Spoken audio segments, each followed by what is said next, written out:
Hi guys, welcome back to my channel. Today we're still reading Wonder, part 6, and continuing from where we left off. Augie is going to school. Well, it's his first day of school, and he just left his family outside of school and inside. So let's begin. Locks. I went straight to room 301 on the 3rd floor. Now I was glad I'd gone on that little tour because I knew exactly where to go and didn't have to look up once. I noticed that some kids were definitely staring at me now. I did my thing of pretending not to notice. I went inside the classroom, and the teacher was writing on the chalkboard while all the kids started sitting at different desks. The desks were in a half circle facing the chalkboard, so I chose the desk in the middle toward the back, which I thought would make it harder for anyone to stare at me. I still kept my head way down, just looking up enough from under my bangs to see everyone's feet. As the desk started to fill up, I did notice that no one sat down next to me. A couple of times, someone was about to sit next to me, then changed his or her mind at the last minute and sat somewhere else. "Hey, August." It was Charlotte, giving me her little wave as she sat down at a desk in the front of the class. Why anyone would ever choose to sit way up front in a class, I don't know. "Hey," I said, nodding hello. Then I noticed Julian was sitting a few seats away from her, talking to some other kids. I know he saw me, but he didn't say hello. Suddenly, someone was sitting down next to me. It was Jack Will. Jack. "What's up?" he said, nodding at me. "Hey, Jack," I answered, waving my hand, which I immediately wished I hadn't done because it felt kind of uncool. "Okay, kids, okay, everybody, settle down," said the teacher, now facing us. She had written her name, Miss Petosa, on the chalkboard. "Everybody, find a seat, please. Come in," she said to a couple of kids who had just walked in the room. "There's a seat there and right there." She hadn't noticed me yet. "Now, the first thing I want everyone to do is stop talking and," she noticed me, "put your backpacks down and quiet down."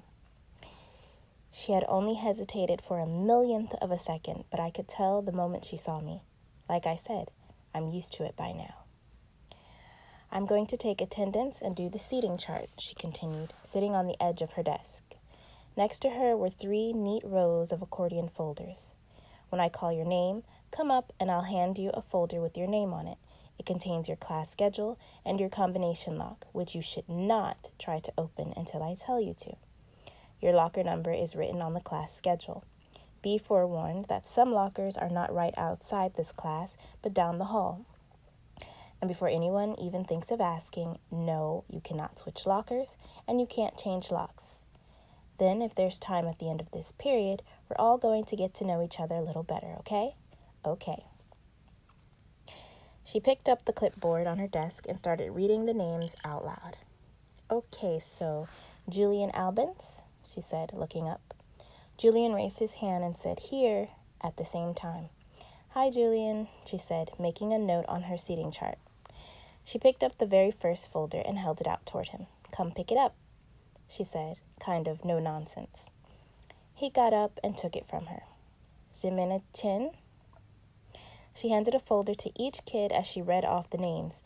As she went down the list, I noticed that the seat next to me was the only one still empty, even though there were 2 kids sitting at one desk just a few seats away. When she called the name of one of them, a big kid named Henry Joplin, who already looked like a teenager, she said, "Henry, there's an empty desk right over there. Why don't you take that seat, okay?" She handed him his folder and pointed to the desk next to mine. Although I didn't look at him directly, I could tell Henry did not want to move next to me, just by the way he dragged his backpack on the floor as he came over, like he was moving in slow motion. Then he plopped his backpack up really high on the right side of the desk, so it was kind of like a wall between his desk and mine. Maya Markowitz, Miss Petosa was saying. Here, said a girl about 4 desks down from me. Miles Nuri? Here, said the kid that had been sitting with Henry Joplin. As he walked back to his desk, I saw him shoot Henry a poor you look. August Pullman, said Miss Petosa. Here, I said quietly, raising my hand a bit. Hi, August, she said, smiling at me very nicely when I went up to get my folder. I kind of felt everyone's eyes burning into my back for the few seconds I stood in the front of the class, and everybody looked down when I walked back to my desk. I resisted spinning the combination when I sat down, even though everyone else was doing it, because she had specifically told us not to. I was already pretty good at opening locks anyway, because I've used them on my bike. Henry kept trying to open his lock but couldn't do it. He was getting frustrated and kind of cursing under his breath. Miss Petosa called out the next few names. The last name was Jack Will. After she handed Jack his folder, she said, Okay, so everybody write your combinations down somewhere safe that you won't forget, okay? But if you do forget, which happens at least 3.2 times per semester, Mrs. Garcia has a list of all the combination numbers. Now go ahead, take your locks out of your folders, and spend a couple of minutes practicing how to open them, though I know some of you went ahead and did that anyway. She was looking at Henry when she said that. And then in the meanwhile, I'll tell you guys a little something about myself. And then you guys can tell me a little about yourselves, and we'll get to know each other. Sound good? Good. She smiled at everyone, though I felt like she was smiling at me the most. It wasn't a shiny smile like Mrs. Garcia's smile, but a normal smile, like she meant it. She looked very different from what I thought teachers were going to look like. I guess I thought she'd look like Miss Fowl from Jimmy Neutron, an old lady with a big bun on top of her head. But in fact, she looked exactly like Mon Mothma from Star Wars Episode 4. Haircut kind of like a boy's, and a big white shirt kind of like a tunic. She turned around and started writing on the chalkboard. Henry still couldn't get his lock to open, and he was getting more and more frustrated every time someone else popped one open. He got really annoyed when I was able to open mine on the first try. The funny thing is, if he hadn't put the backpack between us, I most definitely would have offered to help him. And I'm going to stop here for today. Actually, I have school tomorrow. It's my first day of my second semester. So I'm very nervous about that. And as usual, I can't sleep, which is why I'm recording this at 2:50 in the morning, even though I have school tomorrow. But I just wanted to do this part to start my semester off well, since I'm supposed to upload these every Monday and Friday, and been really bad with my schedule.